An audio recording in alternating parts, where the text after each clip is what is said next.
Today's topic, how to write a school song. We'll be using the song that I wrote for my school as an example.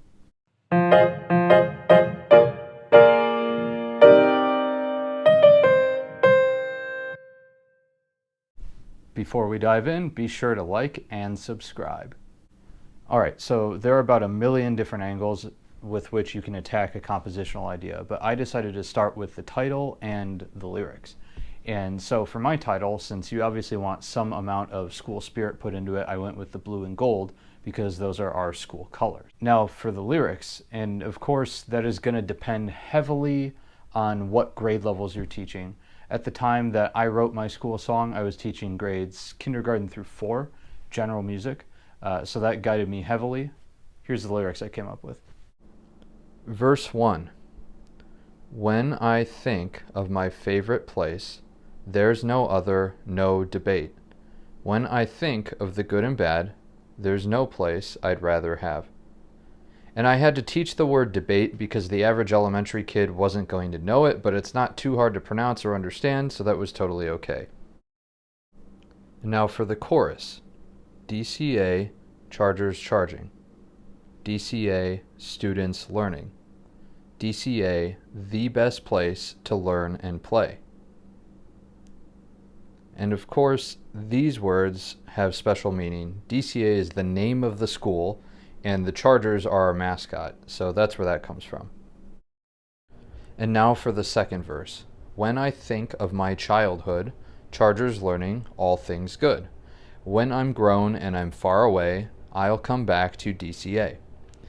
And of course, again, here we have special words for our school, Chargers and DCA.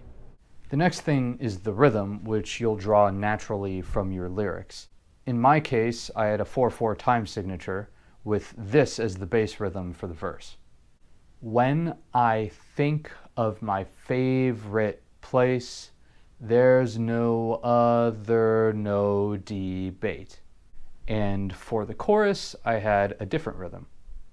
DCA, chargers charging. For the second verse, I just went with the same rhythm as the first, which generally speaking, is how verses work. If you want to take a longer look, pause your screen.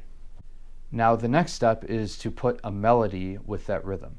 Now, according to Patricia Sheehan Campbell and Carol Scott Kastner in Music in Childhood, this chart is the approximate vocal ranges for students at various different elementary grade levels. It does not include kindergarten, so I just worked with 1st grade through 6th grade as my example. I decided to limit my pitches to just the tessitura or comfortable singing range of 1st graders. That left me with the pitches of D4 to B4, which lent itself fairly easily to D major. That meant that most students could comfortably sing this song. Here's the basic melody idea for the verses.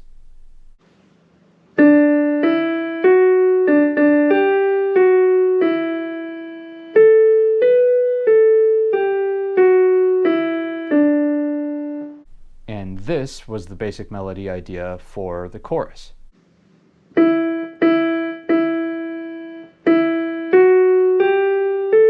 Altogether, this is what the blue and gold looked like with the melody. Pause your screen once again to take a longer look.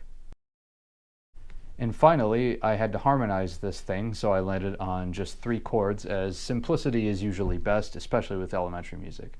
Those chords are D, E minor, and A7. Now, if you're writing a school song for an older age group, let's say high school, like a fight song or something like that, I would say as long as you're using taste, you could use more than 3 chords. And for all you theory lovers who are noticing the retrogression in the chorus from E minor to A7 back to E minor, I'm calling that a bit of compositional spice.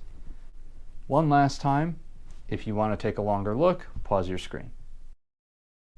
And finally, the moment you've all been waiting for, the full song. However, just fair bit of warning here, I am a trained pianist, not a trained vocalist, so I apologize in advance for the singing. When I think of my favorite place, there's no other, no debate.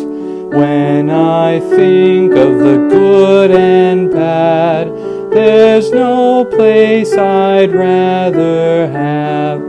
DCA, chargers charging, DCA, students learning, DCA, the best place to work and play. When I think of my childhood, chargers learning all things good.